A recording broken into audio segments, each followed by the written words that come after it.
Muy buenos días para todos, mi nombre es Joel Fernández y en esta oportunidad vengo a realizar una pequeña pero significativa presentación sobre lo que es la comunicación en público, centrándonos en la parte del discurso oral, como muestra del lenguaje en la expresión oral.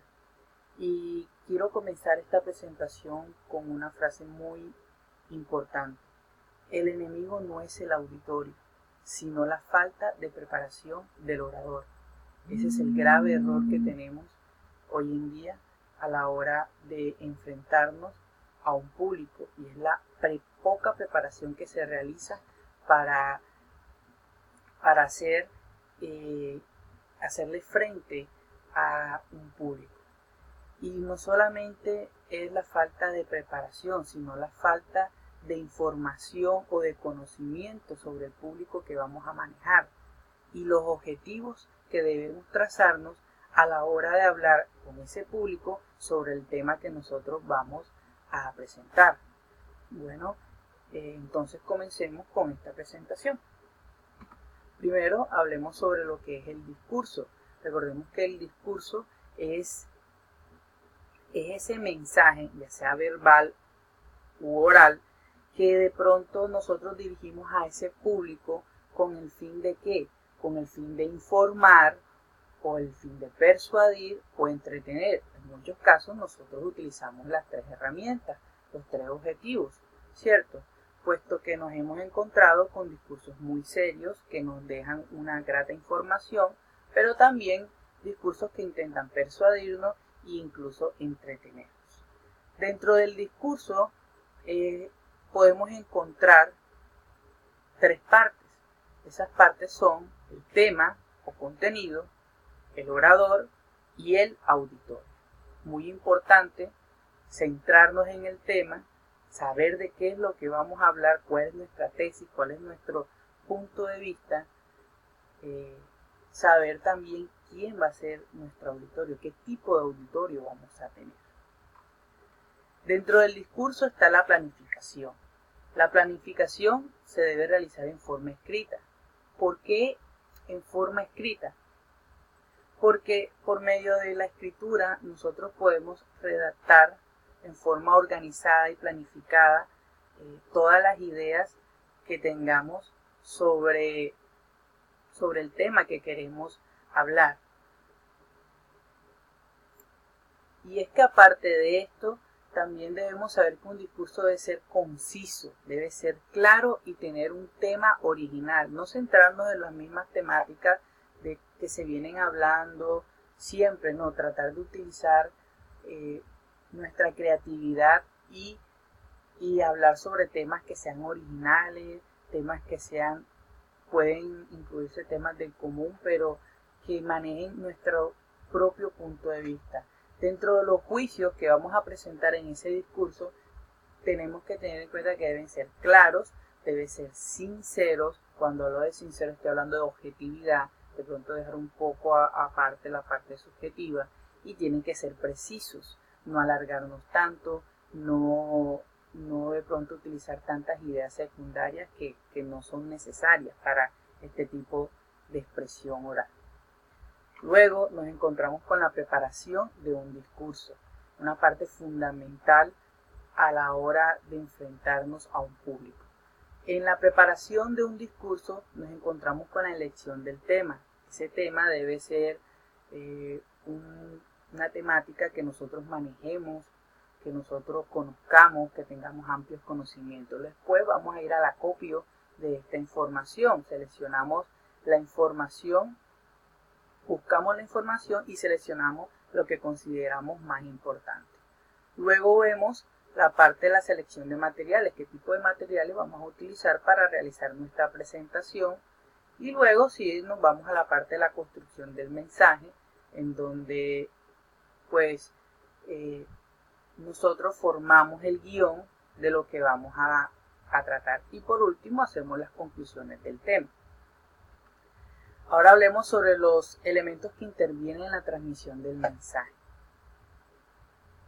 El quién, que nos muestra obviamente quién va a ser el orador, a quién, que es el auditorio, y el para qué, El para qué es el propósito, la finalidad que tenemos nosotros con el discurso. Y es aquí donde vemos que el proceso que estamos realizando debe ser planeado y organizado, que ese mensaje quede claro para el público. Luego nos encontramos con el propósito del discurso. Cuando hablamos de los propósitos del discurso tenemos que hablar sobre el qué y para qué yo quiero hablar.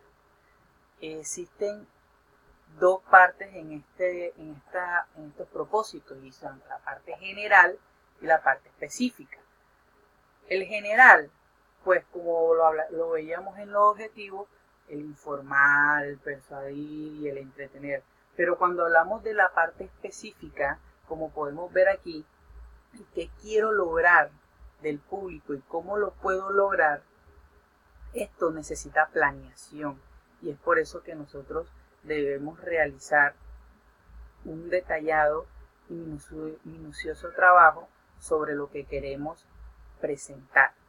Entonces, cuando nos encontramos con los propósitos del discurso en la parte específica, tenemos que tener muy en cuenta lo que yo quiero lograr, lo que yo quiero persuadir en el público, ¿sí? Y cómo puedo yo persuadir, cómo puedo yo influir en esas personas. Luego nos encontramos con lo que es la organización de las ideas. Y es que en la organización de las ideas nos encontramos con tres partes: la delimitación, la lluvia de ideas y la organización. En la lluvia de ideas nosotros recopilamos todas esas ideas que nosotros tengamos sobre el tema, las anotamos, las escribimos, subrayamos o encerramos en un círculo las que nosotros consideremos que son significativas para nuestra presentación. Hacemos la delimitación de esas ideas escogiendo cuáles son las más importantes, las ideas principales, las ideas secundarias, y luego nos vamos a la parte de la organización, en la que podemos encontrarnos varias ideas principales y que esas ideas principales tengan base o sean argumentadas con ideas secundarias. Hay que tratar de ser muy equitativo con esta parte. Si de pronto tenemos una idea principal y tenemos tres ideas secundarias, en las demás ideas principales también debemos manejar la misma cantidad de ideas secundarias. Ahora nos vamos a la estructura del discurso. El discurso tiene tres partes, dos fundamentales, como son el exordio y el cierre, y está la parte del nudo. Antes se creía que la parte del desarrollo o nudo de un discurso era la parte principal, pero no lo es. La parte principal de un discurso son la entrada, el exordio, porque en esos primeros 10 segundos que tú tienes, tú captas o no captas la atención del público. Por eso es tan importante la parte del exordio y equivale a un 40% del éxito de tu discurso oral. Luego vamos con el nudo, donde tú expresas pues lo que ya has planeado con anterioridad, y luego nos vamos al cierre. En el cierre también forma parte fundamental del éxito de tu discurso, por eso también tiene un 40% en la influencia del éxito. Y es que en el cierre tú debes de realizar una conclusión muy llamativa para tu público, en donde quede bien claro cuáles fueron tus objetivos o cuál era la influencia que tú querías impregnar en ellos. Bueno, ahora vamos a encargarnos de algunas técnicas de la expresión oral. Yo escogí tres técnicas que me parecieron muy importantes y comunes dentro del diario vivir. Nos encontramos primero con la técnica de la entrevista. La entrevista puede ser realizada entre dos o más personas, ¿sí? Pero tiene que ser un tema de interés y las personas tienen que estar físicamente. Aunque hoy en día, pues con la parte de la tecnología, eso también ha cambiado porque lo puede hacer por medio de Skype u otros medios. Pero la parte principal de una entrevista es que el tema que se esté dando sea un tema ameno, sea un tema interesante, sea un tema que agrade al público. Y dentro de la entrevista encontramos una serie de características. De pronto en esas características podemos encontrar lo que es los propósitos que tiene el que entrevista hacia el entrevistado. ¿Y cómo organizamos eso? Pues por medio de unas preguntas previamente realizadas, previamente hechas, en donde nosotros podamos conseguir pues una respuesta hacia lo que queremos. Luego vamos a pasar a lo que es el debate.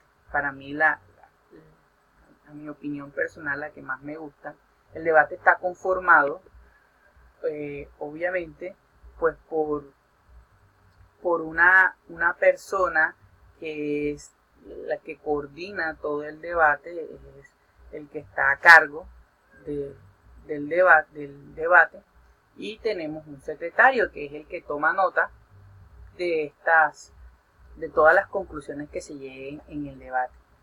El debate tiene una característica muy importante y es la competencia. La competencia de que nuestro punto de vista sea aceptado y adquirido por los demás, ¿ya? Obviamente utilizando argumentos que sean significativos.